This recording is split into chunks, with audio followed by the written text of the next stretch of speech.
I want to talk about that first game with you really quickly and just lock in on that one, the Tennessee game. I think one of the most intriguing, if not the most intriguing matchup of the opening weekend, that one, and I think Auburn and Kentucky are without a doubt the top two games. But South Carolina, Tennessee, night game at Williams-Brice Stadium. I think it's a really big game, Connor, for both programs. And when I gave my predictions and overall outlook for this 2020 season, I said that it's South Carolina's most important game of the year. I just think to wash out that nasty taste from 2019, to set the tone for this year, get things going just on a positive note. And like I said, for both programs, I think, because one of the big things I think for South Carolina is South Carolina, at least it told itself, when Steve Spurrier came to South Carolina, I thought passed Tennessee as a program. I mean, for the last 10 years or so, it felt like. And even Will Muschamp, when he got to South Carolina, he owned Tennessee. And, I mean, he really still does own Tennessee to this day when you look at his record. On the other side, you've got a Tennessee program that obviously we all know what they're trying to do with Jeremy Pruitt, get back to what they once were, compete with the Georgias and Floridas, be in that upper echelon of the SEC East. So I think for both sides, it's very, very important. And it's a coin flip type of game. I think you're seeing that with the Vegas spread. Your overall outlook on what looks to be one of the best matchups of the SEC schedule week one?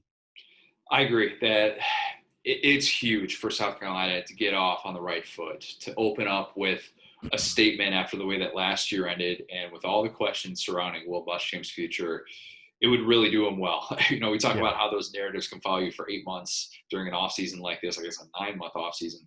But I do give Tennessee a slight edge just because the matchup that I would worry about for South Carolina is Jeremy Pruitt with all that time to prepare with that defense that looked much better in the latter half of 2019, part of which was schedule-based, but they just got better. They just learned how to actually tackle. They were gap disciplined. They had guys like Henry Tioto step up, as a true freshman.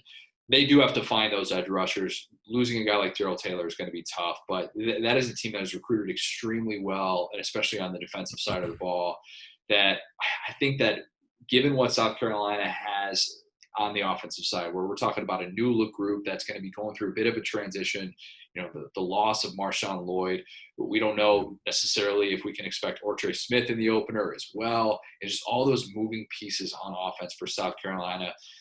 I tend to think that Tennessee is able to sort of keep them at an arm's length. Now, I do think it'll be a really good close game. Could be like a 1st to 20 type of deal, something like that. But I gave Tennessee a slight edge, but that's the type of game where if you want to change perception, you've got to be able to, if you're Will Muschamp, because you've seen Tennessee kind of pass you up from that point since Jeremy Pruitt's coming to the conference. That's the type of game where you're like, from a recruiting standpoint, you want to be able to win that and just show, hey, look, they're not passing up Tennessee in the way that some are kind of calling out right now. So from an optics standpoint, I think that's one that he would definitely be sitting in much better position to be able to get in week one. No, for sure. And I agree with you 110%. I've got Tennessee winning the game 23-17, but I think it's a 23-20, 24-21. I think it's a coin flip type of game that way for sure, defensive battle.